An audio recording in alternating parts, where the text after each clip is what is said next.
Aiskon e-car-treenerissä harjoittelemme sähköauton akkupalon sammuttamista. Akun osalta vian aiheuttajia voi olla useita ja seurauksena on lämmön nousu. Tilannetta ohjataan ohjauspaneelin avulla. Yhden kennon rikkoontuminen synnyttää lopulta ketjureaktion. Liekinmuodostuksen jälkeen ohjauspaneelista siirrytään ohjaamaan savunmuodostusta.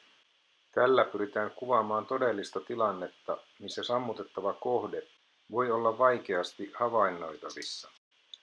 Lopulta reaktio muodostuu itseään kiihdyttäväksi, jolloin puhutaan runaway-efektistä. Myös tätä runaway-palon vaihetta ohjataan ohjauspaneelista. Aiskon sähköauton akkupalon harjoittelujärjestelmän voi siis esittää 4 eri vaiheessa. Ensimmäinen vaihe. Siinä harjoitellaan vioittuneen kennon paikantamista lämpökameran avulla.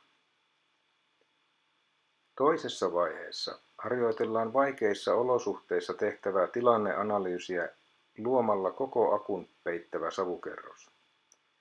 Kolmannessa vaiheessa harjoitellaan jo konnostopalon vaiheeseen edenneen palon sammuttamista.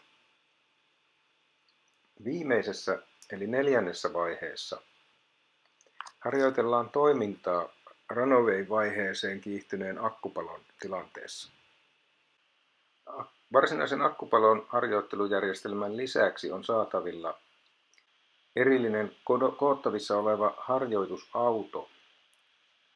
Sammutusharjoittelusta voi rakentaa vielä realistisemman, sillä autoon on kuormattavissa lastaussiltaa hyödyntämällä harjoitteluakku.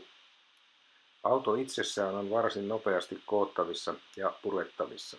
Tämän lisäksi järjestelmään kuuluu vielä erillinen suojapeite, jolla voi harjoitella tietyssä tilanteessa palon leviämisen estämistä.